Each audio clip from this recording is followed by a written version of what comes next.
everybody, and welcome back to Odin's Movie Vlog. I am the critic who is a cynic. How is everyone doing this evening? Hello to everyone on DLive. Hello to everyone on the YouTubes. Saying hello to my DLive fam first. We got the CJH. Thank you very much for the follow. We got Biffy Tannen in the chat, dropping an ice cream and 5 lemons. Thank you very much, Biffy Tannen. Thank you very much, bruv. Now jumping over to YouTube, we got the Senate in here says, can we spoil Joker or nah? I'm going to say that the chat is spoiler okay. So if you're in the chat and you want to talk spoilers, go right ahead. I will be trying to avoid spoilers, so please do not tag me in any of your spoiler discussion, because I do want to be respectful of those people that might be listening who maybe don't have the chance or have not had the chance to see Joker yet. But the chat, for everyone to know, and for Valks just to keep an eye out, the chat is spoiler okay. You can go ahead and spoil and have spoiler discussions in the chat with other people. I will be trying to avoid spoilers at least for a little while longer. Let's see, we got Alex McCarthy, we got Rosetta Ellen in the chat. Gantz, what's going on, Gantz Zero? We got Bruce in the chat. Mark Lazar's here. What's going on? Mark Lazar, he says Joker was awesome. Damn right, man. Such a damn good film. Ryan Summers in the chats. Aiden Vickery's here. Tina is here. How is it going, Tina? Let's see. Who else? Soul Assassin is here as well. Alex McCarthy's here. How's it going, Alex McCarthy? Jace Doe is here. G-Monkey76 is here. Bruce, how's it going? How is it going? Let's see. Who else? We got Tommy. Tommy, how's it going, man? So sorry about that stream the other day, man. You had your hands full in that chat. I tell you, bruv. Let us see. Who else? Who else do we have in the chat? We have Ezra Gonda as well. Hello, Ezra Gonda. Micah Martinez says it's Odin. What's going on, Micah Martinez? How is it going? Rosetta Allen says, hello, and Matt support all father. Thank you for gracing my stream yesterday with your presence. As always, you are amazing. Well, thank you, Rosetta Allen. I appreciate it. I'm very sorry about how you were getting attacked by those damn trolls. That was ridiculous. As soon as I left, I saw some of the comments that they were making, and it was truly disgusting. So I'm very sorry that you had to deal with that nonsense, because no one should have to deal with that type of nonsense. No one should have to worry about their chat going off the rails like that when you didn't do anything wrong. So I'm very sorry that people were doing that to you. Dark Detective says, apparently both Joaquin and Todd have talked about a sequel, and after its box office, I'm sure Warner Brothers would be interested in doing one too. What do you think are the chances of them doing a direct sequel? I'm still very hesitant, because obviously box office speaks for itself. The movie is on pace to make around $500 million or so at the box office, so it's going to be a huge success, especially on a $55 million budget. It's already making money. It's already making its money back, and it's going to continue to make money in the weeks that go forward. I don't predict a major drop-off from week 1 and week 2. In fact, I would be very surprised if it was not, closer to 50, maybe even less than 50% of a drop-off, because I think word of mouth is honestly going to be very good for this film. It has already been very good for this film, and of course the media are still obsessed with it. They're still trying to tear it down. They're still trying to do a wide variety of things to control the narrative of the film itself. So I don't know if a direct sequel is necessarily possible, but I was talking with John Flickinger earlier today. So for those that are fans of the Flickpick channel, he's an awesome dude. We were doing his podcast earlier for his Patreon supporters, and he and I had a discussion on there about how I honestly think that, and this is something that I think would be really cool. This is totally fantasy booking. There's no indication that this is the direction they're going to go, but man, oh man, do I hope they do that. And that is, I think that there's a chance that you could see a connection between Joker and Batman, Robert Pattinson's Batman. And here's how they could do it. There's 2 ways they could do it to make it work and have me, at least, mark out in the theater. And that is, for one, they could have Joaquin Phoenix come back for the very end of that movie. The whole movie could be focused on Batman as a detective, looking into some of the events from his past that are dealt with somewhat in the movie Joker, and then have him come in at the very end of the film. Or what you could have happen as well is you could have just them mention Joker and mention it and have it be made clear that this is occurring in the same universe. So I think you could have it be where you have either a Batman film that features Joker, or you have them simply mention it. And if you did that, and you also had the same one-shot mindset to Batman, not only could you make that an incredible film, but then you might have one of the first duologies in cinematic history that would work in this way. There aren't many films I can think of at the top of my head where you had 2 films interconnected, but still very independent stories that ended up working out the way they did. They tried to do that recently with movies like Split and Glass. Obviously connecting back to the Unbreakable movie, right? So that to me is the closest, but then they tried to turn it into a trilogy, and he bombed the ending, right? Shyamalan ended up bombing the ending after an amazing film in Split.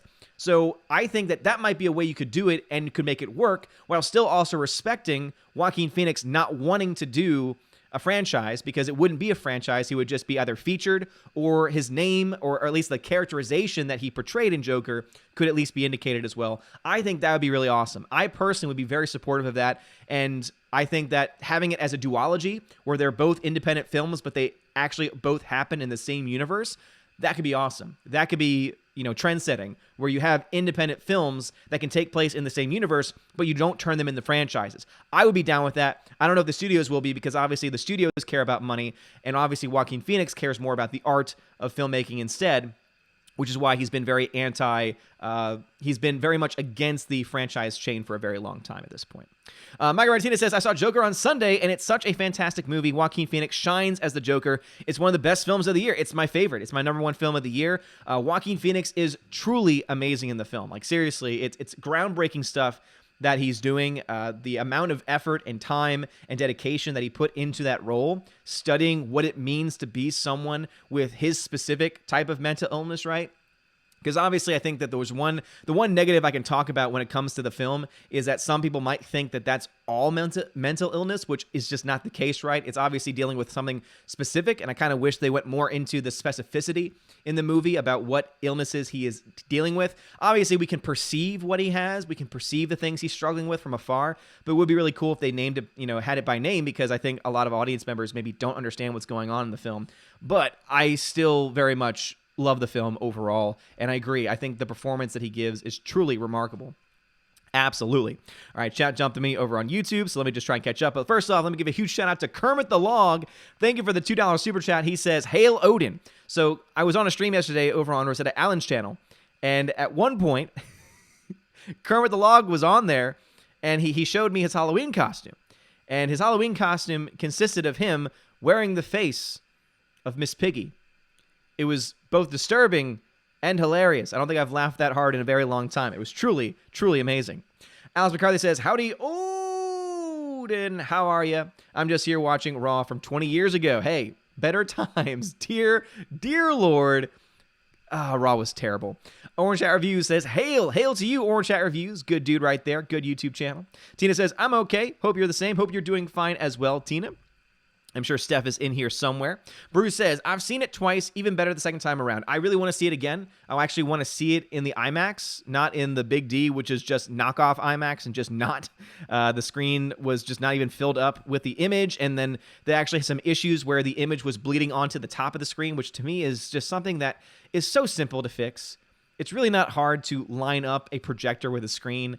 And so this was one of my local AMCs. It's the closest one to me. There's one a little bit further away that has a legit IMAX and also is 18 screens. That's kind of reminds me a lot of the theater I used to work at when I was in New Orleans. So that's one that I've been to before and really like. So I'm definitely going to have to make my way back over there so that way I can see it again in IMAX, because I want to see it again, because knowing what you know about the ending, and again, spoilers in the chat if you want to spoil it in the chat. I know that I am not necessarily going to be focusing on that much, but what's truly amazing is that with the way the ending goes, there's a lot of ambiguity, there's a lot of confusion, there's a lot of questions, and I want to see the movie again, knowing what I know, so that way I can try and see if there's other things and other points in the film that I can find some interesting connections or hints or anything to that effect. Let's see, the Senate says, did you see the Batwoman episode 1? It got destroyed. I saw it got destroyed. It's at 7% on Rotten Tomatoes from audiences, which of course, the critics just giving it glowing reviews. It's amazing to me that they just have no bones about hiding. They do not care about showing their biases. They don't care about showing that they are politically motivated. They are political activists pretending to be critics. It's really sad. It's tremendously sad, because I remember when I used to look to the film critics, especially those on Rotten Tomatoes, and I used to say, man, I want to be like them. I want to be like them because I love talking movies too. But now they've just become so obsessed with politics that it pervades everything they do and say. And I have not seen the episode yet because I only have so many minutes of my day, and I need to always be very careful when I'm choosing to waste my time on crap like that. So I have not done that yet. though it's definitely on the possibility list. Maybe I'll have it on in the background while I'm playing. So I've been playing, so I'm off this week. It's been wonderful. And so the past 2 days I've just been, hey, I have not had time just to sit and do nothing for a long time, especially as a teacher. You don't really have a lot of downtime during the school year. And so I've been playing Breath of the Wild on Nintendo Switch. And dear Lord, that game is not only amazing, it's also very addicting too, because the world is open world. You can go anywhere. There's been some things that have been extremely frustrating about the game because some of the puzzles are just very complex. Some of the villains are hard to defend against. All your weapons break over time. Like, that bothers me because I used to remember you'd get a weapon and it would always be there. It would never break or anything like that. The worst thing you had to deal with was your little wooden shield in the very beginning burning, but you could always get another one pretty easily. So that's something that I've gotten used to. But man, oh man, Breath of the Wild is such a great game. Glad I picked it up and glad I've been playing it. Let's see. Hypern X13 says, "Hi, my dude. What's going on, Hypern?" Tommy says, "Yes, I did. Yes, I did. It was a busy stream. Did some troll hunting." Damn right, Tommy. Hopefully you took out some of those trolls. Patrick Walsh is laughing in the chat. Rosanna Allen says, "I'm fine. They don't faze me. Trolls make good virtual punching bags." That's very, very true. I'm assuming Patrick was doing his Joker laugh. Micah Martinez says, "So I was at FYE yesterday and found the Ghostbusters 1984 and Beetlejuice Steelbooks, both for a really good price. A really good way to start my October Blu-ray haul." Nice, Micah Martinez. Yeah, FYE usually has some pretty good Steelbook options and usually for pretty decent prices. There's actually a Best Buy Steelbook of Beetlejuice that looks pretty cool. Looks pretty dope. I might have to pick one up one day. I don't know if they had any. I think they were out of copies the last time I checked. All right, jumping over to D-Live since I saw one person trying to get my attention over there. Captain Dean High says, "Just saw Joker. What an amazing film. Loved it. Joaquin was great." I, again, agree with every single point you got there. Captain Gentry's over there. Captain K-Man's over there as well. Hello, my captains. Captain Assad says, "My lord, I must leave. Also, did you see CNN saying Joker is about white men going against feminists and immigrants? Did we watch a different movie because they were nowhere to be seen?" That's CNN being CNN. However, I do have somewhat of a conspiracy theory that I laid out in the video I did for the channel today, not too long ago. And that is the fact that, did you realize that the same company, the same corporation that owns Warner Brothers, which produced and made Joker, are the same organization, the same corporation that own CNN. Warner Media owns, obviously, Warner Brothers, but also CNN. Now, in giant corporations, there is usually a lot of separation because they are huge. They are gigantic. So obviously, I think there could easily be a case that CNN's doing its own thing, even though it has a parent company, and it's just being crazy for the sake of being crazy. However, I think that there is also a situation, there's also a chance that you could see a correlation and collaboration between CNN and Warner Brothers, and that CNN might be drudging up these crap BS stories, not just to push their own agenda, which I do think they have one, but also because by creating this environment, they are easily helping Joker make more money. Now, I have no proof of this other than the fact that they are indeed factually owned by the same company, but I think it's something that's still worth looking into because CNN has been more so than usual obsessed with Joker and obsessed with talking about Joker and pushing this narrative. I think that it's a pretty decent thought, but what say you? Let me know your thoughts. And once we get there, we'll get there. Let's see. CW Trixie says, "When it comes to remakes, reboots, what are your thoughts on the new Addams Family movie by the trailer?" By the trailer alone, I'm just ambivalent towards it. I don't think it's going to be bad. I don't think it's going to be good. I'm a huge Addams Family fan. I love the 90s live action stuff the most. In fact, just the other day, it was finally released on Blu-ray. Let me go ahead and see if I can find it. So for those that don't know, not too long ago, the original Addams Family from the 90s was put on Blu-ray, but there had never been a Blu-ray release of Addams Family Values, which I think actually might be the better of the two. And so now, just recently, this past month, for October, perfect time for the Addams Family, I would say, they finally released not just Addams Family Values, but both of them in a combo pack set. So this is now available. I want to say when I bought it, it was around $14, which to be honest is a pretty good deal for a movie that's never been on Blu-ray and another film that's just recently been put on Blu-ray. And it's great. I mean, these are wonderful films. I can't wait to watch them again in HD. It's really what I think defined the careers of a lot of the people in the film. For those maybe that want to know some of the names in here, you've got Christopher Lloyd, who of course is amazing for so many different reasons. Raul Julia, who honestly, in my opinion, gives Oscar-worthy performances in these in these movies. He sadly died well before his time, and really when at a point in his career he was doing a lot of just cool things, not just these camping movies, but doing some really solid roles too. But anyway, he's fantastic in this movie. You got Angelica Houston, who of course is just freaking fantastic. Joan Cusack plays Debbie, who is one of the greatest characters of all time. Debbie. Christina Ricci, this is where she got her start as well. And a couple other people. And there's a really cool supporting cast too. So if you don't have this, I recommend picking it up. But don't use any affiliate links of mine, because my affiliate link has been shut down. So for those that were not watching last stream, Amazon has canceled my account because, and this is no lie, because it's against their terms and condition to tell people that the affiliate links, if they are used, benefit the channel. So basically, in their terms and conditions, I cannot tell, or no one for that matter can tell you that the use of an affiliate link helps them, which means you have to lie, theoretically, about the affiliate links. And all you can do is say, oh, use my affiliate link, and not tell the people that you're getting a kickback from it, which to me is stupid, because most people say that in their videos, and I don't see how that is a problem. But yeah, that's Amazon. So pick it up anyway, though. It's great. Buy it from Best Buy. Amazon too. Obviously, I still have Amazon Prime and everything like that. Maybe one day I'll get one back. Maybe I'll have to make one. I was telling John about that earlier, and he said, oh, just make one through your wife's account. May have to do that. But yeah, it's ridiculous. Let's see here. HyperNex13 says, I honestly don't want them to remake a sequel. Don't want them to make a sequel. I don't know if you feel the same, but I love how there's all these theories of the movie, even though it's a standalone. And as I said before, I would be fine if they do leave it alone. However, I do obviously have that desire for this duology universe, right? Of a Batman solo film and the Joker solo film existing in the same universe, but not being direct sequels, if you know what I mean. I think that could be really, really cool. I think it could work. Micah Martinez says, do you think Joker will stay number one for this upcoming weekend despite Gemini Man and Addams Family opening? Well, Gemini Man is going to be a giant question mark because it's an Ang Lee film. Ang Lee has a very up and down track record when it comes to the box office. He's made some very successful movies. He's also made some movies that have not been nearly as successful. This does not have a lot of CG in it, which means it's not going to be a wide appeal. It does have Will Smith, and Will Smith is a big name. He's not as big as he used to be, in my opinion, but it is still a name nonetheless. And so I think you're going to have people show up for that. I think that you're going to have the families show up for Addams Family. I think there's definitely a chance of that film taking the top spot because of the family vote.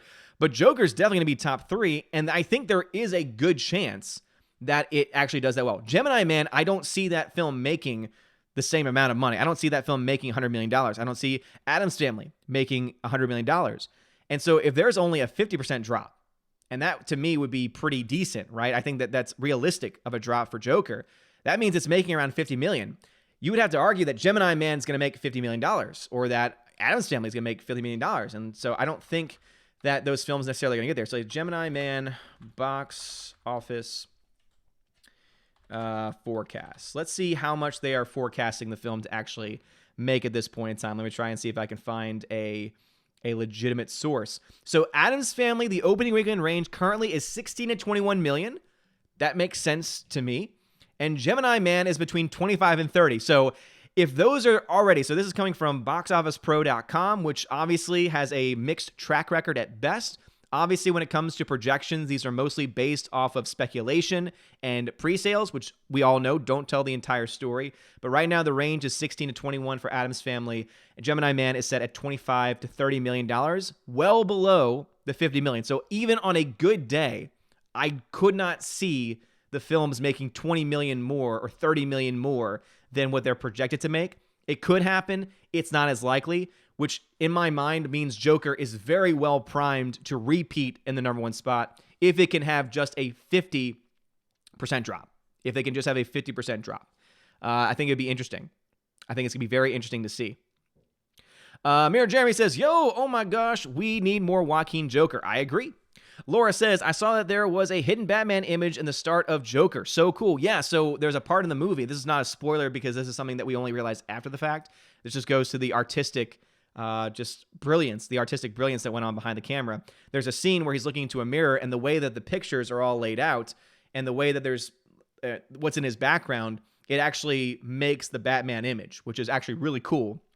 It's an image that's floating around Twitter right now everywhere. It's pretty damn awesome. All right, jumping over to D-Live for a second. Frank the Bunny, thank you for the ice cream donation. I appreciate it, bruv. I appreciate you.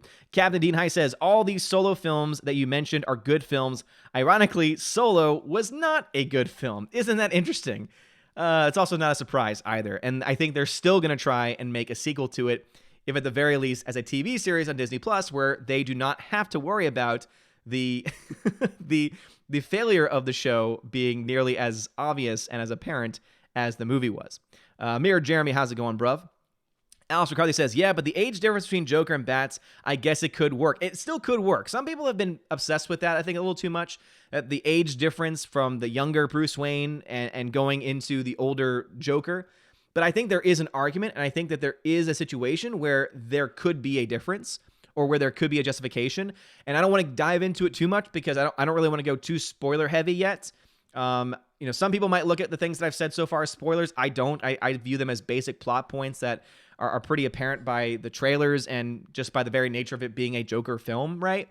However, I do think that the age difference would not be nearly as big of a problem as some people think, because that's under the stipulation or under the thought that we know Joker's age in the comics. And last time I checked, Joker's age has never been a major focal point of the Joker in any iteration of his character. At least, again, from someone that's not a comic guy but grew up with the animated series, Joker's age was never something that was really brought up. So because he's crazy, he could essentially be any age you need him to be. I guess it could work in that way. All right, let's see. YouTube chat jumped on me again. So let's see where we were in the chat. We're falling behind as usual. So don't worry, I'm not skipping chats. I'm just behind in the chat at this point. It's currently 7:21 where I am, and in the chat, it is a 7:05. So I'm 15 minutes behind in the chat. So if you're wondering why I haven't read your comment yet, it's because I'm 15 minutes behind in the YouTube chat. The Senate says, did you hear that Disney might remake one of the best animated films, The Nightmare Before Christmas? It sounds awful, I know. As much as I'd like to see more, knowing 2019, it's going to suck. Yeah, seriously, because 2019 does not end in 2019. 2020 is definitely set to continue. The madness started in 2019, because even the madness of 2019 really finds its origin back in 2016 and even before then. So something tells me that we're not going to escape it, at least in the next year. Micah Martinez says, I'm getting more excited for Matt Reeves' Batman film. I feel like it'll be a solid movie. I do too. And if they go in the direction that many fans want, if they make Batman and focus on him if they turn it into a film noir, and they have him as a detective, and they focus on the detective elements of the Batman story. And as I said, if they can somehow make it work without forcing it to connect to the Joker universe, I'm sold. I would be down. Grandmaster Yoda says, what is the Alita victory? Well, it's actually a victory for fans, more so than anything else. And the Alita victory is the fact that there were a bunch of gatekeepers on Twitter that were trying to take ownership of a hashtag. One of them decided to say, we should have a vote. And I said, why? You're just not going to listen to it. And they said, you're afraid. And I said, you want to play that game, huh? Okay.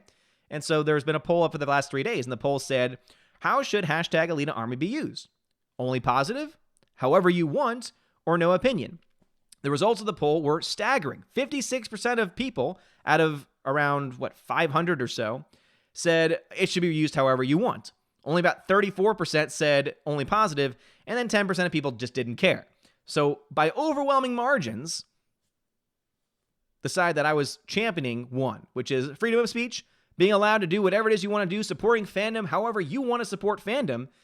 And so that's a victory in my book. So it was kind of something also in the title of the video I decided just to tack on because I did want to at least talk about it. Don't want to talk too much about it because, in all honesty, now that the poll is over, I'd rather just leave it all behind because at this point, they are just simply a bunch of crazy people that are obsessing over a hashtag. And I think that they need a lot more help than just giving them attention and feeding the fire. So That's what the title means, though.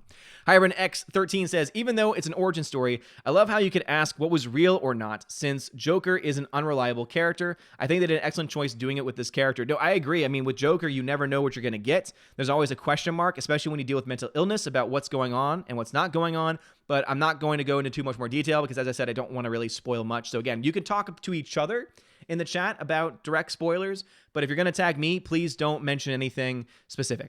Science says, Joker is the best film of the year by far. I doubt anything else will pass it. I agree. I don't think anything else, I don't see anything else on the release calendar that I think could beat it. There's always a chance, right? But right now, you have films like Joker, Once Upon a Time in Hollywood, John Wick 3, Alita Battle Angel. Those are probably my top 4 films of the year so far. I would throw in Brightburn, which is obviously a love or hate film, but that's definitely, I think, rounding up my top 5. And yeah, I currently have a top 10 list up on Letterboxd. Letterboxd. I have a top 10 list going, and I'll try and update that as the year goes on, as I see more films, as I think about the list a little bit more, maybe changing the order a little bit. But if you want to see my current thoughts on the top 10 of the year, it's not been a very strong year, number-wise, right? Quality films, the films that are quality have been very quality, but the number of quality films has not been very high. Let's see, Micah Martinez says, there has been a whole lot of marketing for Zombieland Double Tap. How do you think it'll do at the box office? Yeah, that's one where it's going to be a giant question mark. I could see that film doing decent, but as we know, films this year at the box office, unless it's been a Disney-owned property, has not really done bonkers. There's only been really a couple examples of films doing really well that have not been owned by Disney. I mean, if you look to overall the highest grossing films of the year, the top 5 and even top 6 are all Disney-owned properties, and they're all making over $1 billion. Sony is the exception, but it's Sony Spider-Man, which is in conjunction with the MCU. And so to me, that's kind of an extension of Disney in a lot of ways. The next non-Disney film that had a wide release in the United States at the very least was How to Train Your Dragon 3, and that film only made around $500 million. So you have to drop around $500 million just to get to the next highest grossing film. So it's not going to be a gigantic juggernaut, Double Tap. However, I think that it could definitely still make a little bit of money. I don't know what the tracking is right now on that, and I guess I'll have to check into that. Also, to be honest, I think that film is way long past due. I think that it could be good, but I think that they should have kind of jumped on that sequel when the iron was still hot for it.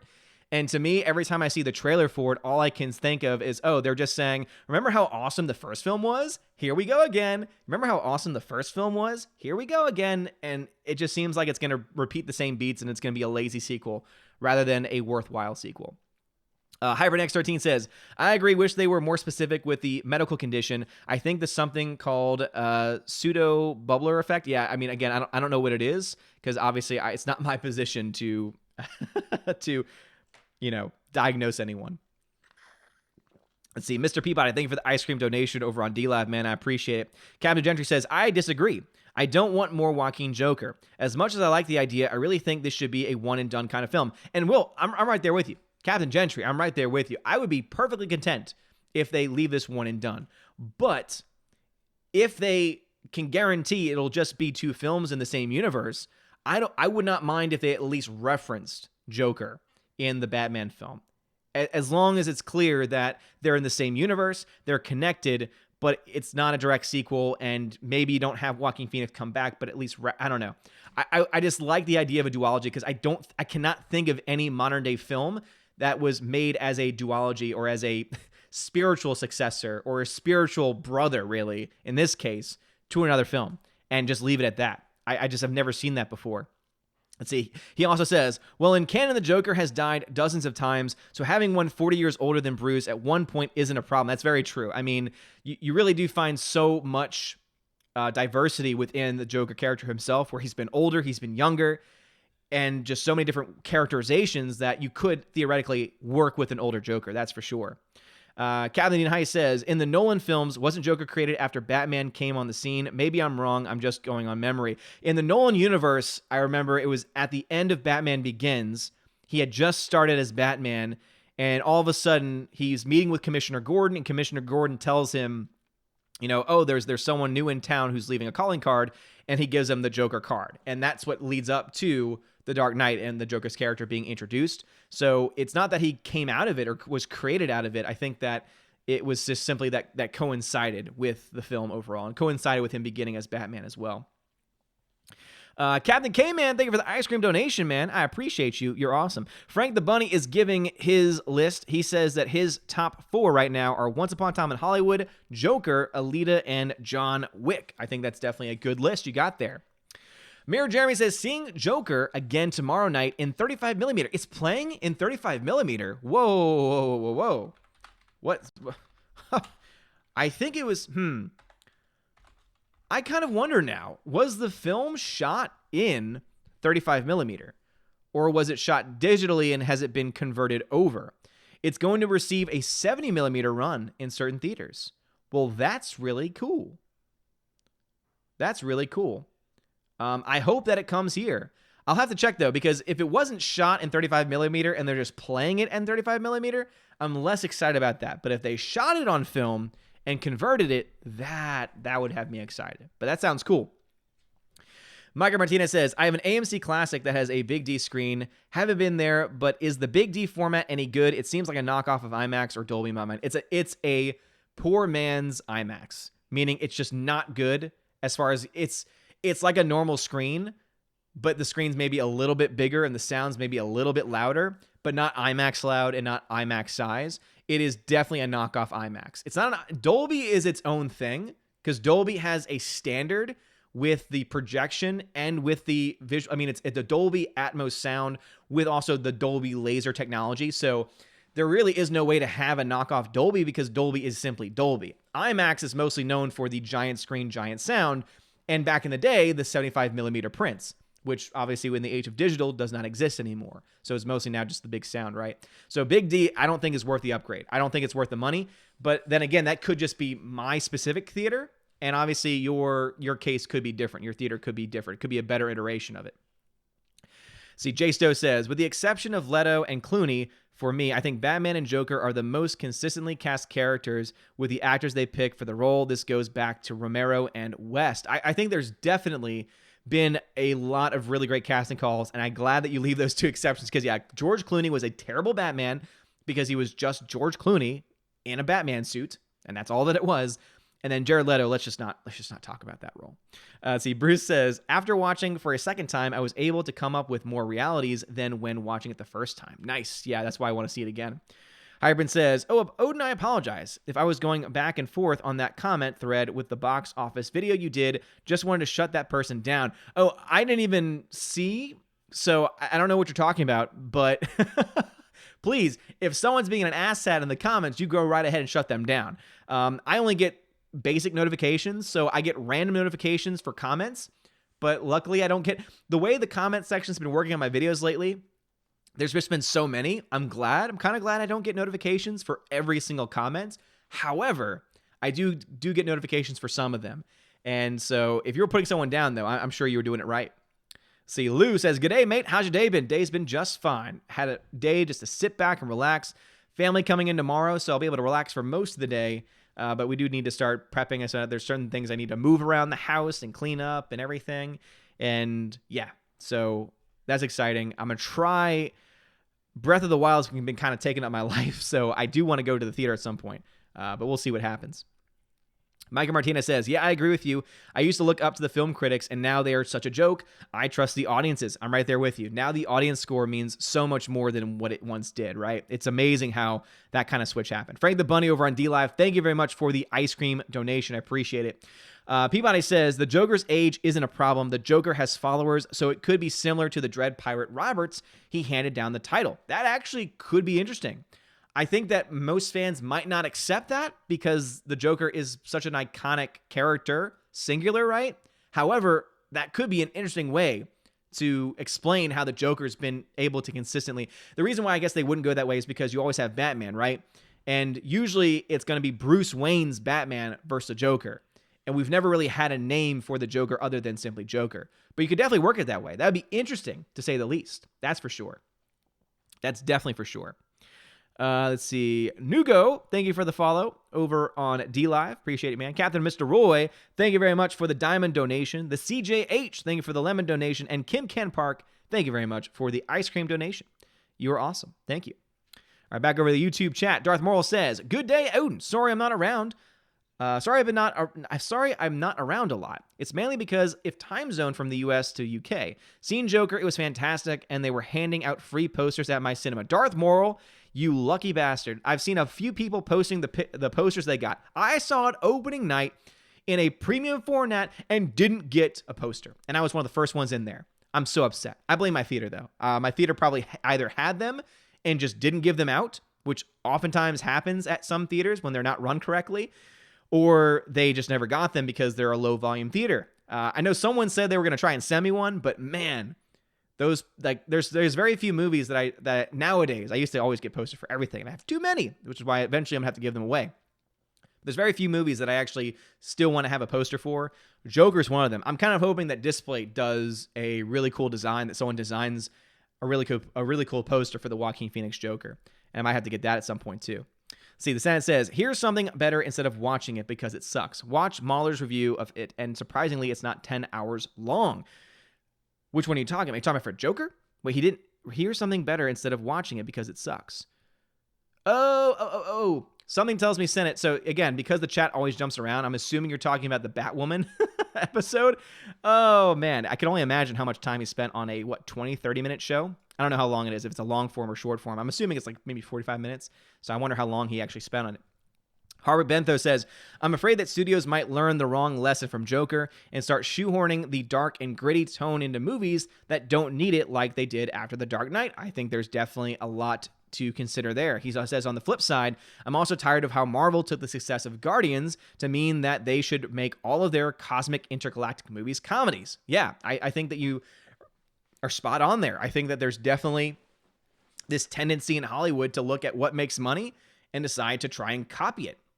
And I don't think that's the right way to go about it, because I think that ends up leading to a lot of lazy filmmaking, a lot of lazy storytelling, and overall just an audience that no longer wants to support most movies, which is the age of Hollywood that we're living in. We're only a few movies, most of them owned by Disney, and it making much profit. John Early says, "Joker from 2019 is probably much easier to understand and maybe feel for as opposed to Batman, the animated series Joker, which was a straight-up villain." Well, I think it's just a different take. It's an overall different take on the character. And I think that, depending on who you are, one might more strongly appeal to you than the other. And I think that there's definitely a case to be made there, right? I think the reason why Joker works as a villain in 2019 Joker is because you at least understand where he comes from. You don't really get a whole lot of backstory in the animated series version, at least the episodes that I've watched. Obviously, I watched a lot when I was younger, but it's been a long time since I've seen them all the way through. And I think that version of the Joker was just there, was just evil, was just a villain for the sake of being a villain, where this version of Joker, you understand why. You don't agree with him, right? And that's what the media's been trying to spin, is saying, oh, it makes you empathize with the person and it makes you, like his violence. Like, no. It makes you understand. You can understand someone without supporting them, right?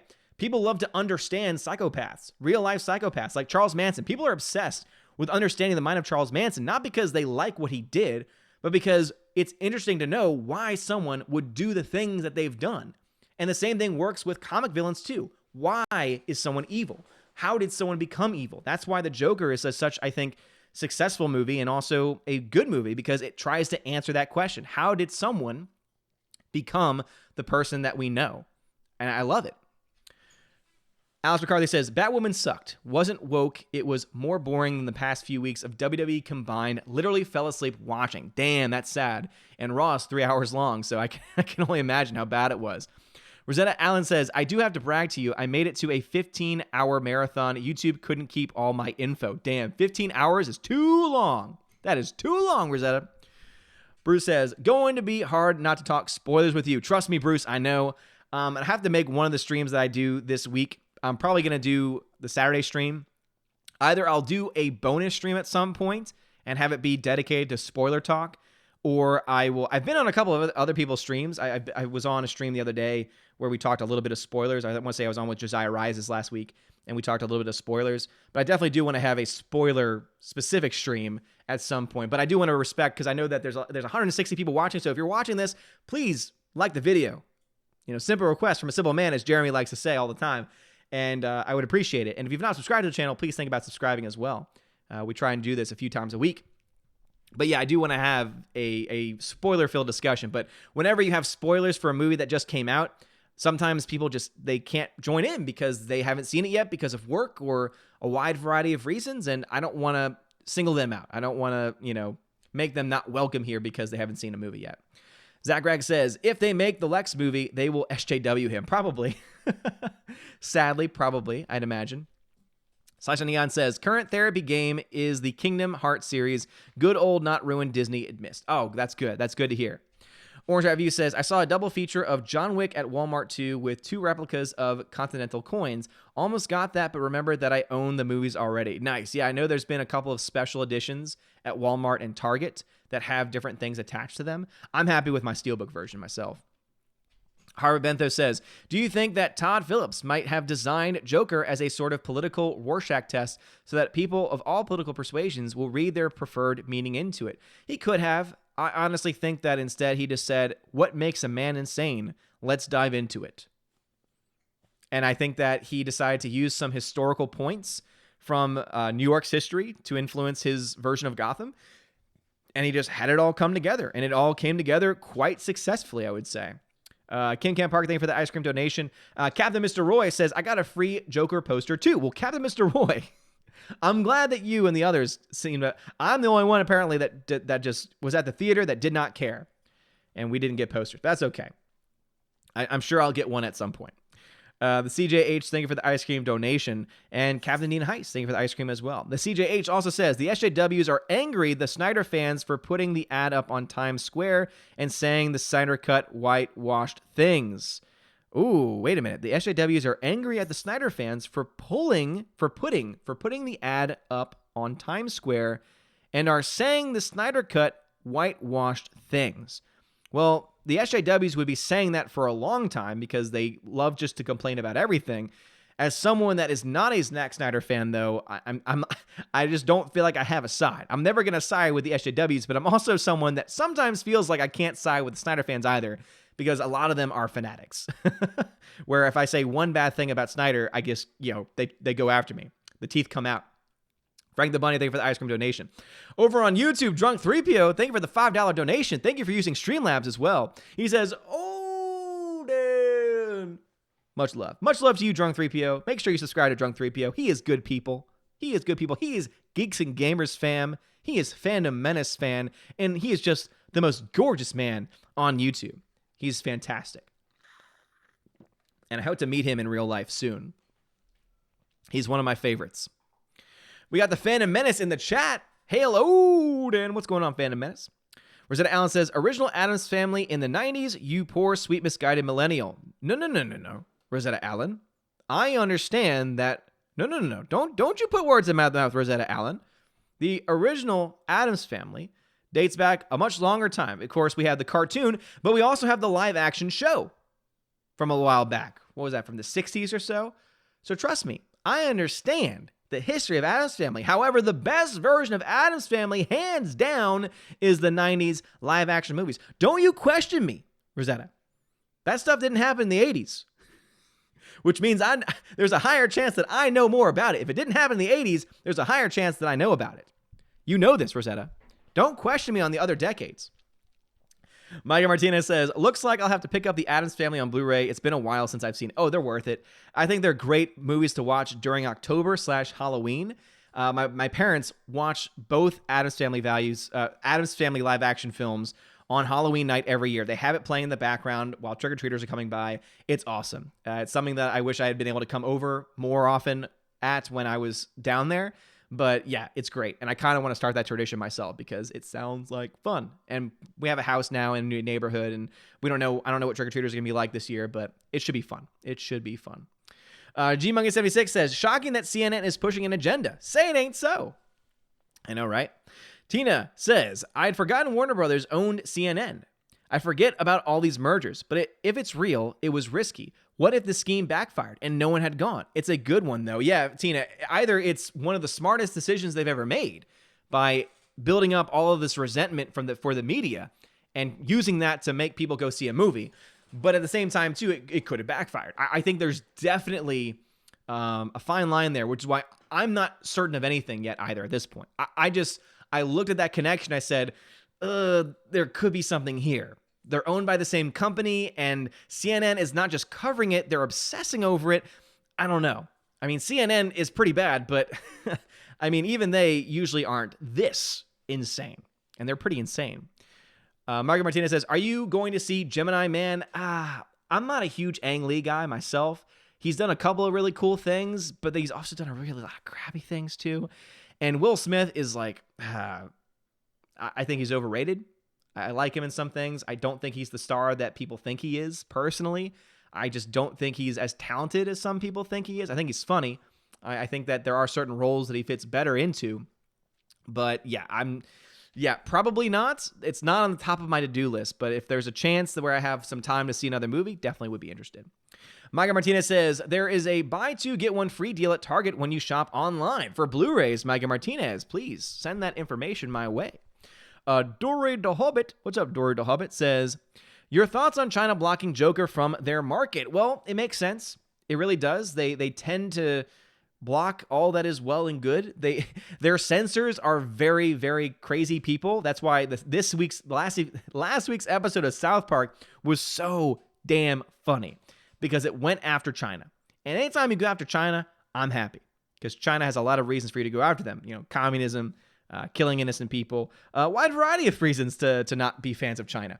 So the fact that they're blocking the Joker film just really does not surprise me at all. These are the same people that block films because of so-called magic, but then will allow films like Doctor Strange, which has all to do with magic, because obviously they want to make their corporate overlords at Disney happy, right? Because obviously there's definitely a connection there. And yet people still question it. I had one person in a comment say, oh, just stop the conspiracy theory of Disney in China. I'm just pointing out facts when it comes to that, right? There's no direct conspiracy. There's no direct correlation. However, there's a lot of conveniences, and I think those conveniences deserve to be talked about. Just saying. Zach Gregg says, did you see South Park was banned in China? I just talked about that. Howard Bentho says, if you ever get the chance, you should read C.S. Lewis's essay on the 3 ways of writing stories for children. It's profound and changed the way I think about fiction in general. Very cool. I do love me some C.S. Lewis. Tina says, and one of the D's in D&D wrote Gemini Man. Oh, man, really, Tina? So apparently one of the... so Benioff and Weiss. So one of them wrote Gemini Man. Well, that tells me all I need to know. That tells me all I need to hear.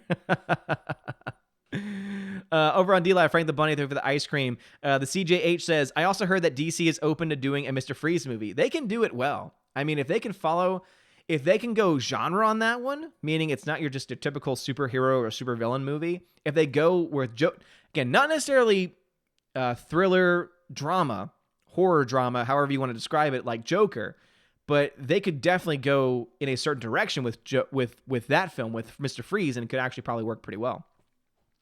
Frank the Bunny, thoughts on China banning South Park? Got that one already.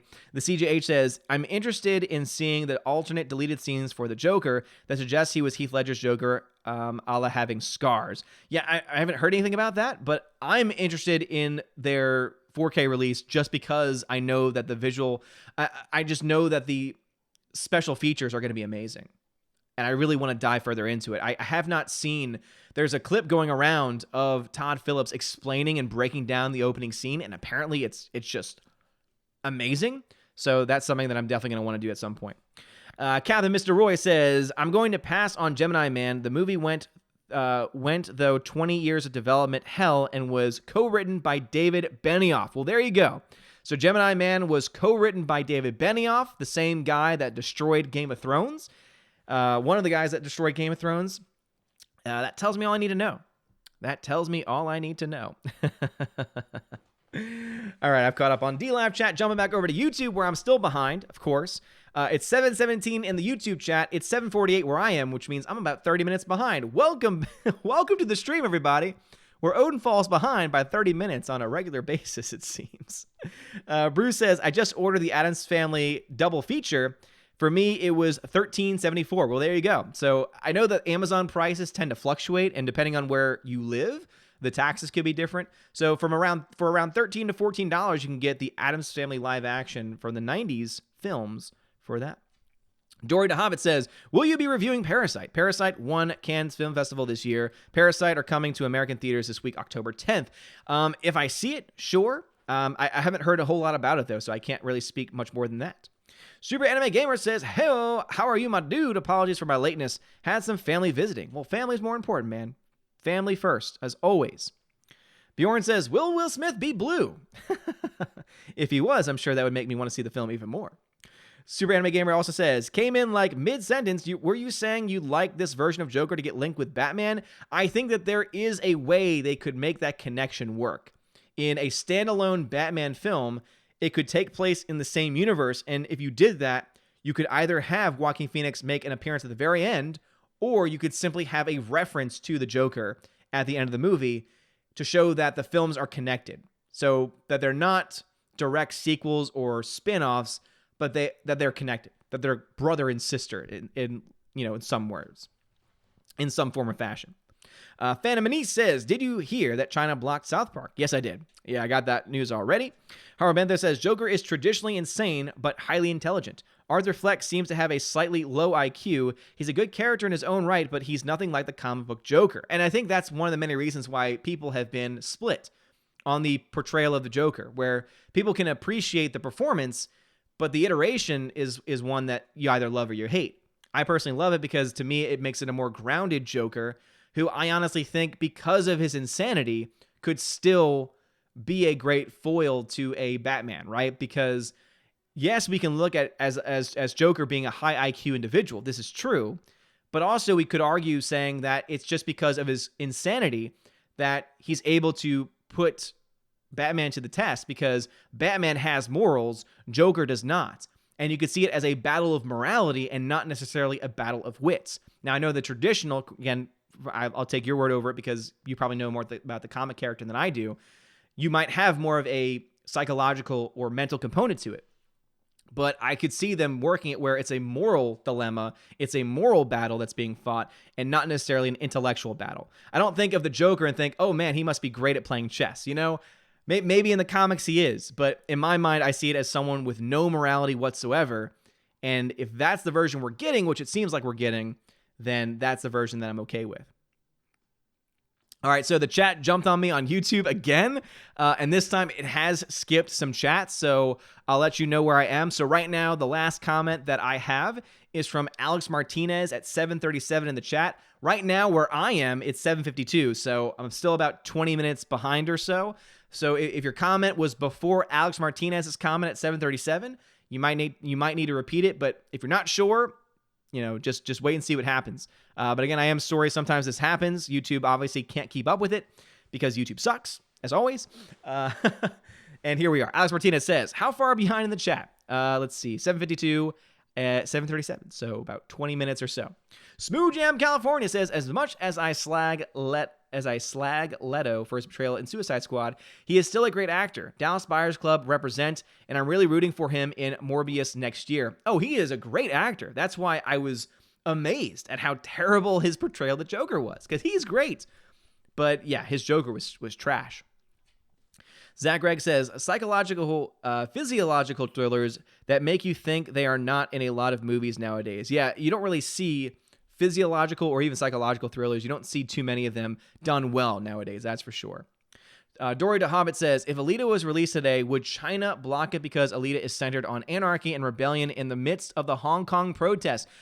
Dory the Hobbit, I think that you have a lot there. In fact, that might be the reason why they blocked Joker, because they did not want to feed into the current unrest in Hong Kong, and they didn't want anything to spread. And obviously, one could look to the Joker and say that could definitely, show people, hey, you can fight against the system. I still don't buy into this movies make people violent nonsense, but I think that movies can still influence the way that we think of the world, right? And I think that in already a politically sensitive time that China's in right now, especially in the Hong Kong area, I think that they probably wanted to try and limit that. So that might be a good reason as to why the censors have not allowed it. I still think it's crap. I still think their blatant attacks on free speech and blatant attacks on freedom in general are something that deserve to be criticized, which is why I'm supportive of those protesting the Chinese government in Hong Kong right now. I still don't support violence. If you're defending yourself, that's one thing. But if you're just being violent for the sake of making noise, I just, as a Catholic, that's just not really what I can support necessarily. And obviously, I know very little about it other than what the media portrays it as. And the media is obviously going to always have an agenda with these things because they don't care about news. They care about ratings and clicks these days. So that very well could be a reason. And Alita, I think, could possibly, with everything happening in Hong Kong, could probably be another victim of that too. I think that's a very interesting point, for sure. Let's see, JJ says, I don't like to spoil movies, but Titanic sank at the end of the movie.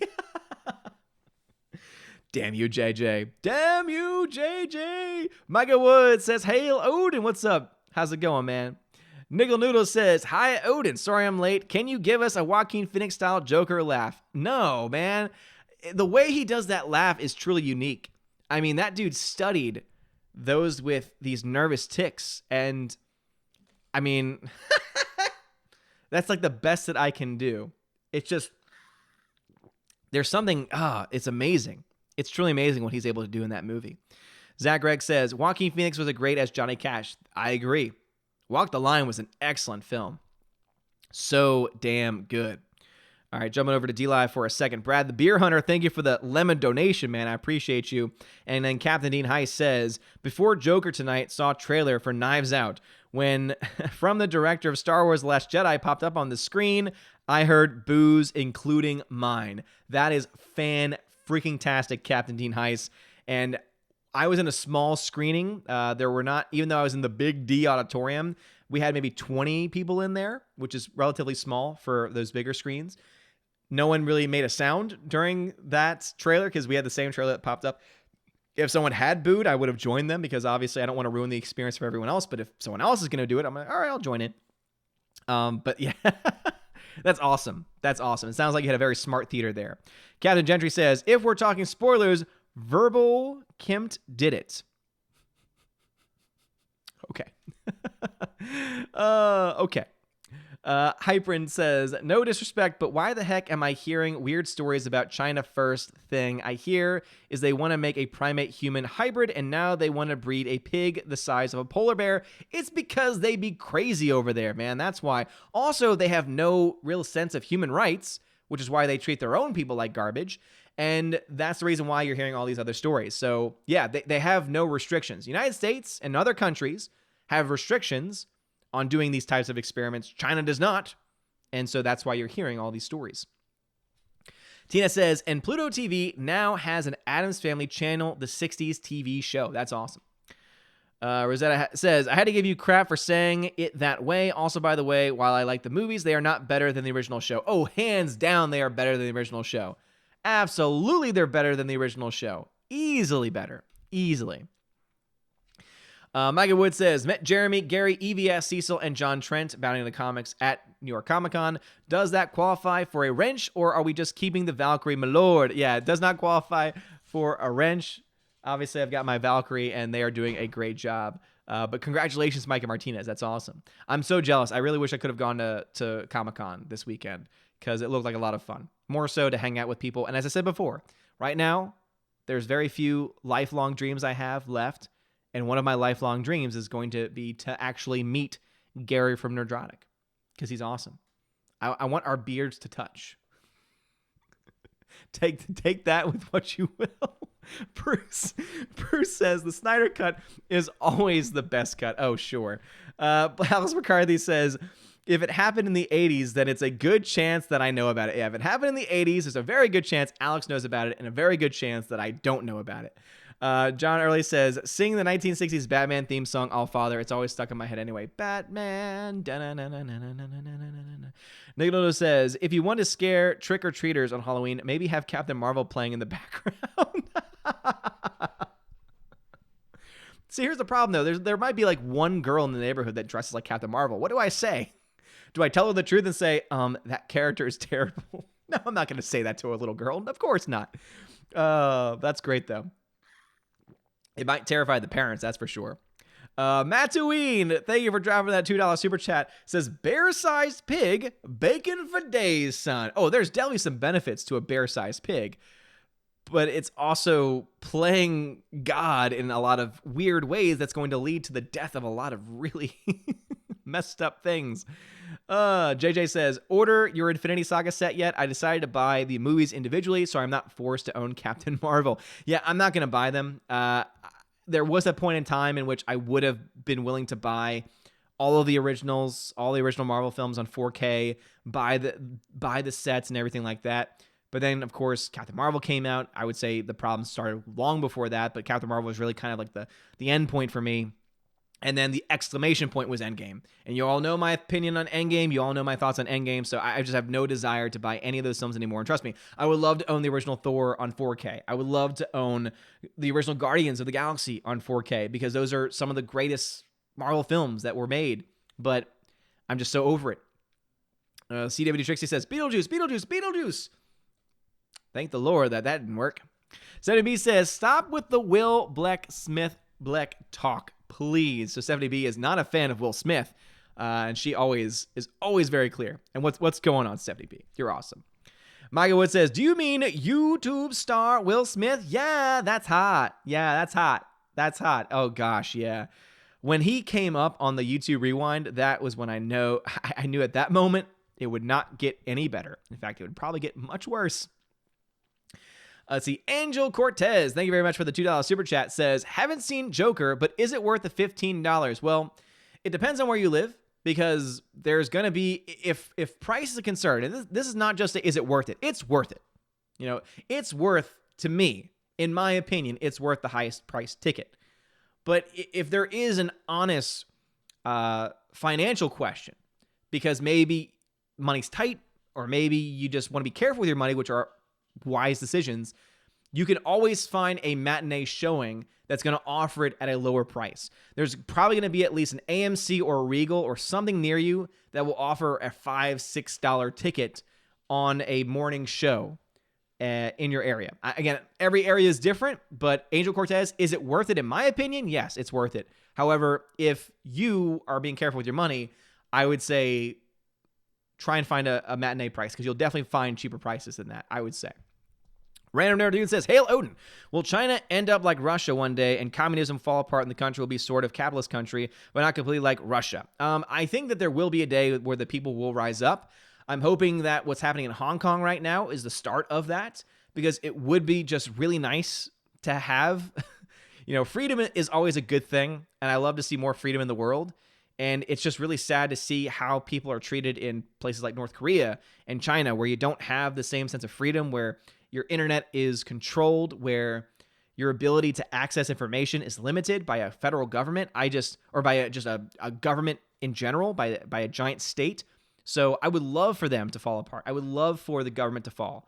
But obviously, that message is not going to get to them because the government is controlling whatever gets to China. Most people in China probably don't know that South Park got censored, that South Park was not allowed because of their episode.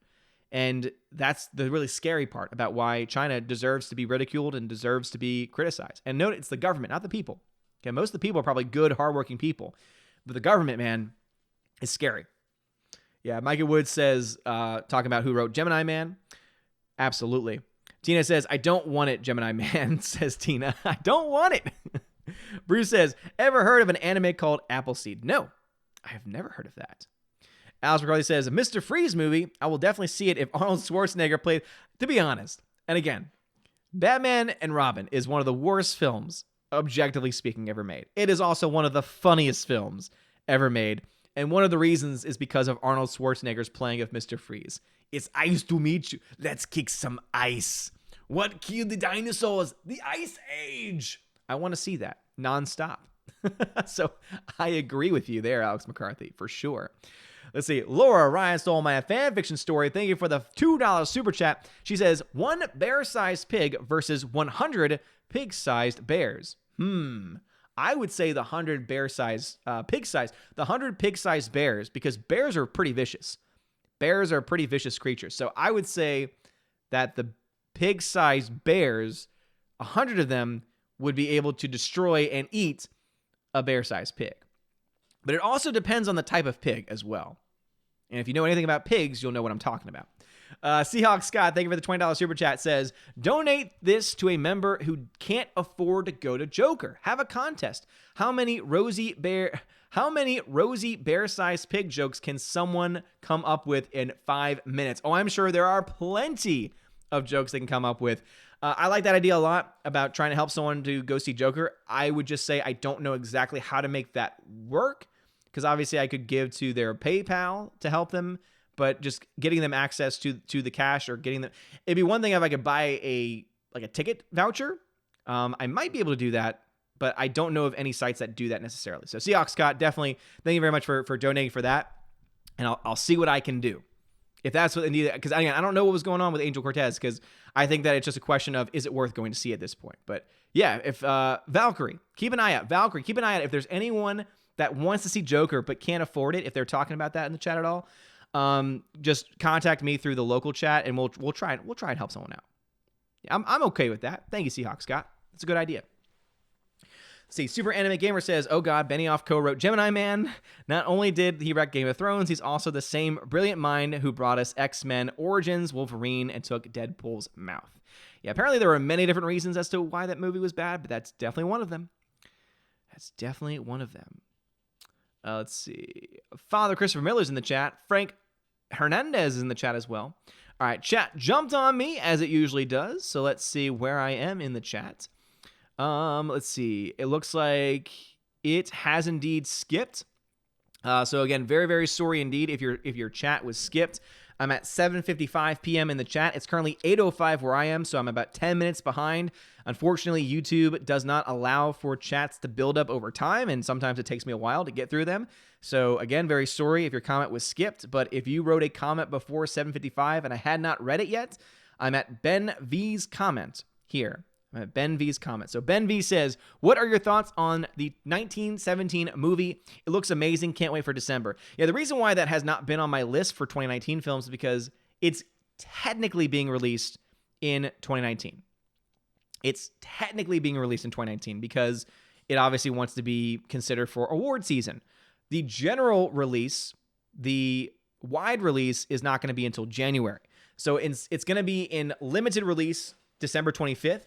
And then it's going to open up wide in January. And I am excited for it still, though. But I'm still counting that in my mind more as a 2020 release than as a 2019 release. And I think it's going to be good. The fact that they're playing around with this one-shot mindset where basically the film, from what I've been told and what I've seen, is it's going to be shot as if it were a single take. Now, it sounds like they're going to do a lot of very special editing like they did for Birdman, because Birdman did the same thing with the one-shot type of filmmaking, and I'm interested to see how they do that. So I'm definitely excited to see that for sure. Mr. Happy Sack, thank you for the $5 super chat, says, what's going to be bigger, Zombieland 2 or Midway? Box office wise, if I had to answer that now, I would say probably Zombieland 2, because it does have that pre-established audience that might be excited to see it again. However, I could see a world where Midway does better too, because older audiences tend to be drawn towards those historical films. And a film like Midway, dealing with, of course, World War II era, I think would definitely be something that could bring out those older audiences to support it. Something similar happened with films like American Sniper, where the film was not given a whole lot of support, was not given a whole lot of hope, but then ended up making crap tons of money because the older audiences, the patriotic audiences, right, those ones that are very proud of the military and proud of America, went out in droves to see it multiple times, and that film ended up making a lot of money. So Midway could get to that aspect, but we'll see. We'll see. Lethal Lightning, thank you for the Aussie $2 super chat, says, you take my breath away. And heart misses a beat. Oh, Lethal Lightning, thank you, man. Lethal Lightning is a beautiful man. Lethal Lightning is a beautiful, beautiful person. He's one of my Australian brethren, and also he's just, he has something about him. He wears a bathrobe all the time, I don't think I've ever seen him on a stream without a bathrobe. He's also a great YouTuber as well. So thank you, Lethal Lighting Man. I appreciate it. You're awesome. Jumping over to D-Live for a second to catch up with them because I've fallen a little bit behind. Kim Cam Park says, let's see, Phiomia pig ancestor was the size of a bear. Ooh, that sounds crazy. Brad the Beer Hunter, thank you for the ice cream. And Kim Cam Park, thank you for the ice cream as well. Captain the K-Man says, thoughts on John getting a spin-off movie called Ballerina? I think about a female assassin. So John Wick... Are you talking about John Wick? Okay, so K-Man says John Wick. So apparently there's going to be a spin-off of the John Wick universe called Ballerina. I'm hit and miss on that. If it's dealing with a hit person, a hitman, I'm going to still say hitman, an assassin from the John Wick universe that's already been pre-established, it could be good. It could be worth following. However, if they're doing it just because they want to create a new character that happens to be a female character, and they're doing it just to have a female assassin, then obviously I'm not okay with identity politics. I'm not okay with them forcing a story for no reason. I want the John Wick universe to expand, and that's why I really hope the Continental happens. I don't know what's going on, because the Continental was supposed to have been developed and should be out by now on Starz. I don't know what happened with that. I haven't looked into that for a while, but I really want the John Wick universe to expand, but it has to be the right way. It has to be done the right way, and I'm concerned in modern-day Hollywood if they would be able to do that, right? All right, jump back over to YouTube. Phantom and E says, you missed my entire comment, or most of it, after you saw South Park was blocked. I said I think we all assumed that South Park was always blocked, and we were surprised it wasn't for. Well, the reason why I stopped was because we had already covered the South Park issue, and so I still stand by that. Random Nerd says, if Stranger Things was set in today's world, would it be the Chinese instead of Russians trying to open up portals into the upside down? There's a very good chance, for sure. The CJH says, I like the idea of DC going character-driven movies versus always having shared universe movies, though I still would love a great mini Batman universe. I would too, obviously, because Batman is freaking awesome. The Batman universe with all of the villains is also great too. It'd be really cool to finally get some live-action movie versions of Nightwing and other, characters diving into, I think, a Robinverse could be interesting, right? The history of the character of Robin and how that changed over time and all the different characters that came out of it, like Nightwing, like the Red Hood, and all these other characters. I think that could be really cool too. So yeah, I would love for that to happen, the CJH, that's for sure. Jeremy Swig says, what's crazy is that the director of Walk the Line also did Great Balls of Fire, and he hated how the movie turned out. Great Balls of Fire? So you're okay, gotcha. I was thinking of Balls of Fury, which is a story about ping pong, and it's great. Christopher Walken's in it, and it would definitely not be made today because Christopher Walken plays what's supposed to be an Asian character, so obviously that would not work in today's world. That being said, that's interesting, though, he didn't like that film because I remember that film being on TV all the time, and that dealt with another musician as well. But yeah, Walk the Line was great. It's amazing how some directors are able to do things really well and other things not so well. Angel Cortez, thank you for the $2 super chat, says, wokeness equals common sense. Facepalm. Yep. So I'm assuming Angel Cortez would not have a problem affording the film. It's just a question of, is it worth the price of admission? I would say yes, it is. Rosanna Allen says, it's okay, you are entitled to your wrong opinion. The classic, the original show, is the roots of historical Gothic versus the movies trying to be more modern Gothic. Hugs, Odin. Well, again, I appreciate your opinion, but the fact remains that the 90s movies are better. See what I did there? I know you see what I did there. Tina says, I do not want to hear about touching beards. That's TMI, sir. TMI. I think it's just the right amount of information. Jeremy Swig says, just the beard tips. Yes. HyperNex13 says, only in China can you repeatedly run over an individual with a car. I know, shocking, right? Yeah, they're crazy. They are crazy. Let's see. Micah Woods says, well, Gary did choose the name Nerdrotic for a reason. He's breathtaking. He is indeed a breathtaking person, that's for sure. Alex McCarthy says, odd theory, what if Arthur Fleck Joker is the father of Patrick Pattinson Joker, and that's the brainy Joker Affleck Pattinson? Oh, interesting. I think that there's definitely a world where that could work, Whether or not it would in the modern day context, I'm not exactly sure, but I think there's definitely a chance that a filmmaker could make it work. The CJH says, as much as I don't want to give Disney money, I must say those re-release covers are pretty good. I might just print them out and replace my old DVD Blu-ray covers. Yeah, if you're talking about for the Marvel releases, yeah, I think there's definitely a lot of really cool covers that are being released. But yeah, I would say if you really want to stick to it, don't buy their stuff. Don't let them draw you in with pretty pictures, right? That's what they want you to do. They want you to buy. They want you to take the roles. Micah Wood says, hail the beard. Well, thank you. Thank you. Random Nerd of Doom says, I wonder what people in China dress up and as Halloween. I don't think they have Halloween there, to be honest. I know that their movies, they don't allow anything that is either religious or anything from the occult. So ghost movies, possession movies, right? Those are films that get banned. So if movies get banned, I can only imagine what the culture is like. So I don't know what it's like over there. I have no idea. Lou says, unfortunately not in Oz, mates. Tickets are a ruddy rip. Not in Oz, mates? Oh, Lou, how much is it over there? Just Joe 47 says, did you see the disastrous finish to Hell in a Cell match with Seth Rollins and The Fiend? The crowd booing and chanting AEW very loudly. I did see it. The ending was awful. I can't believe they actually butchered the character of The Fiend, who was freaking amazing and had one of the coolest build-ups of all time. It was not a hard thing to do. You didn't even have to have him win the title. Like, seriously, you didn't even have to have him win the title. But the way you end it by saying DQ, that's the second year in a row they've done a DQ in a Hell in a Cell match. That doesn't make any sense. You don't have a DQ in a Hell in a Cell match, man. The CJH says, if Joker proves anything, it's that DC should embrace the color of their movies instead of having everything muted. I love the cinematography of the film. I agree.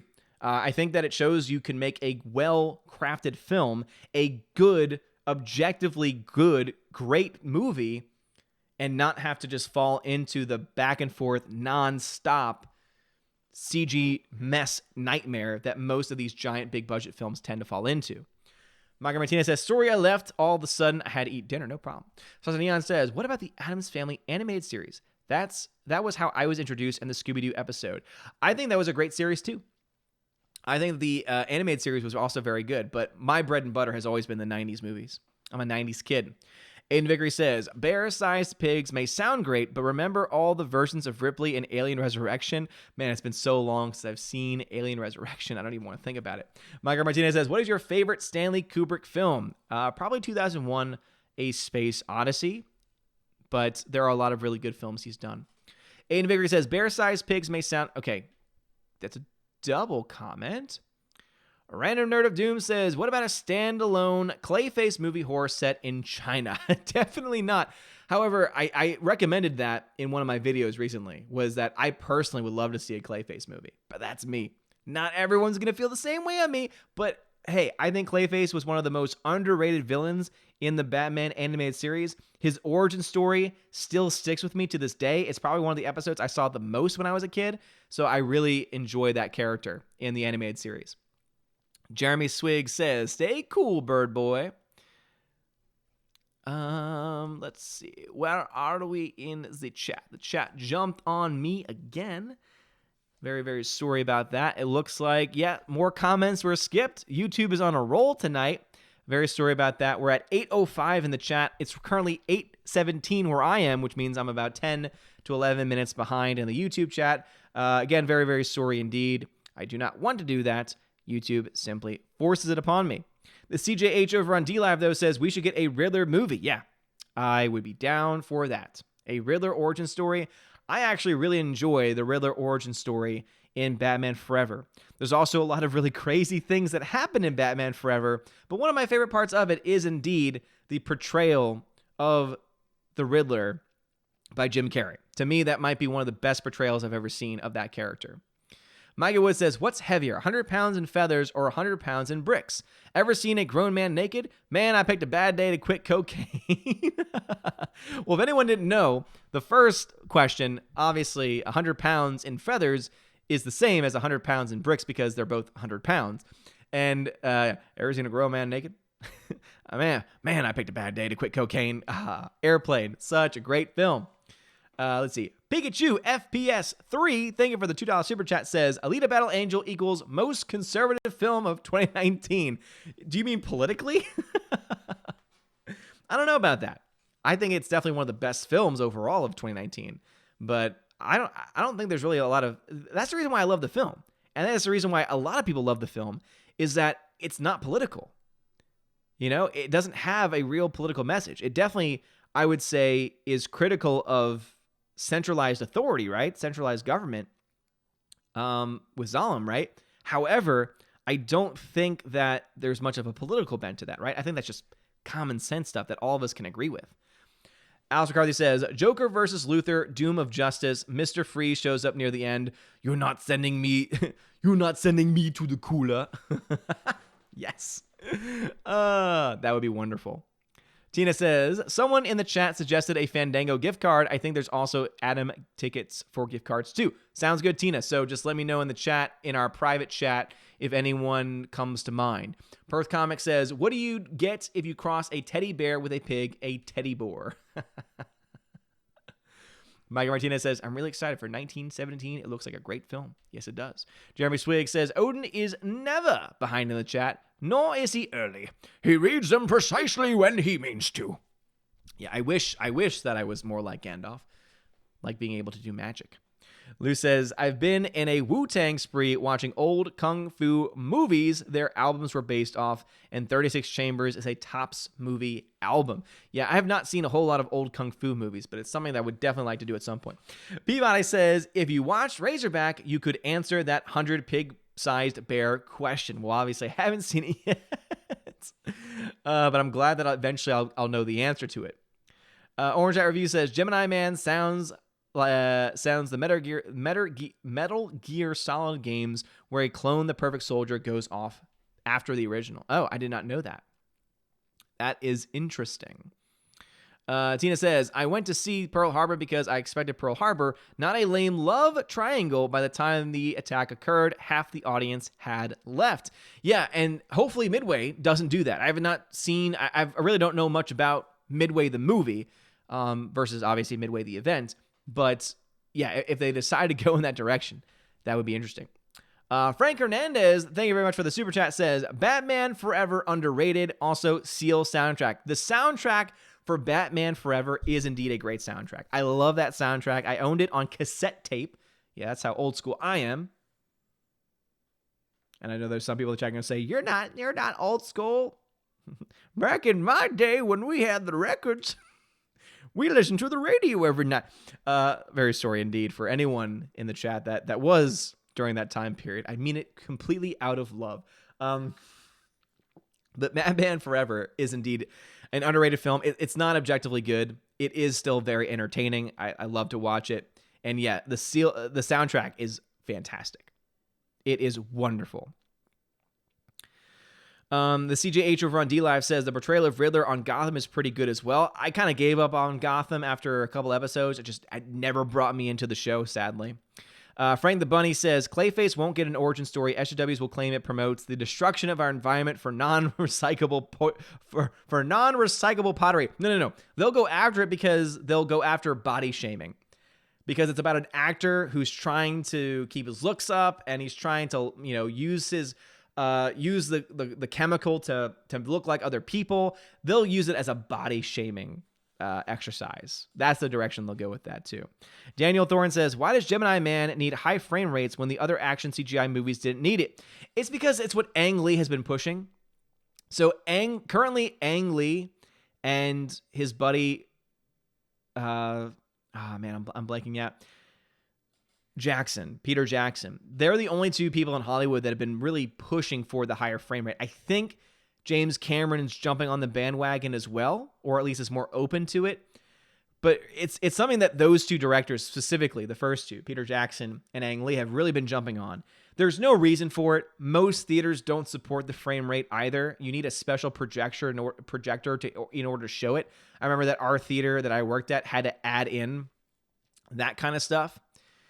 But yeah, it's something that I think would be, I don't understand it, to be honest. I don't think that having the 60, the higher FPS does anything to help the movie. I think it looks fake. I think it makes it just, I don't know. It technically will make visual effects look a little bit better, but yeah, I don't understand it either. I personally don't understand it at all. It makes no sense to me, at least. CJH, thank you for the ice cream. Appreciate it. And Frank the Bunny, thank you for the ice cream as well. All right, jumping back over to YouTube. Got a couple super chats to catch up on. Brady Millette. Brady, can't tell you not to do anymore because you're not my student anymore, but thank you anyway for the super chat. Don't give me your money. Save your money. Use it on important things. He says, as the biggest Batman fan, I can say it be 50 films plus. They can do Nightfall, Battle for the Cowl, Batman R.I.P., and Batman Endgame. Hold on. So, as the biggest Batman fan, I can say it. Can it say it can be 50 films plus they can do Nightfall? So are you talking about as far as that universe is concerned? Is that what you mean by that? That you could see them doing a lot more Batman films? Let me know in the general chat. Just Odin question. Tag me in that. Pikachu FPS 3 says Alita equals best conservative film. How about that? It's definitely a great movie. There's no denial about that. It's in my top 5 of the year. That's for sure.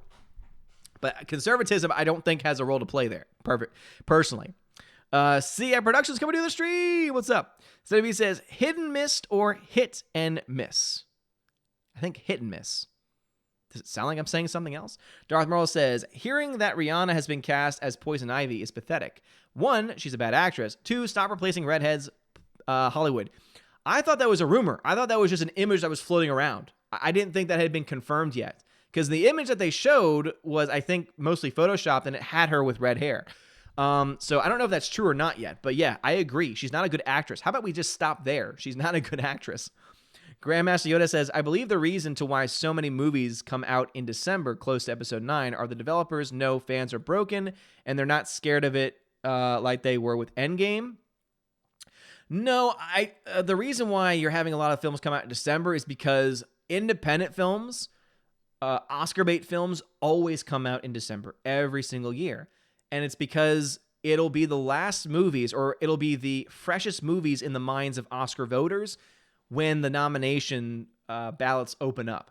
And so that's the reason why you find a lot of people releasing in December. And also December is a giant month for movies because it's Christmas. People are off of school or with their families. So I would say no, Grandmaster Yoda. I would disagree with you strongly. No, they're not doing it because they're not afraid of episode 9.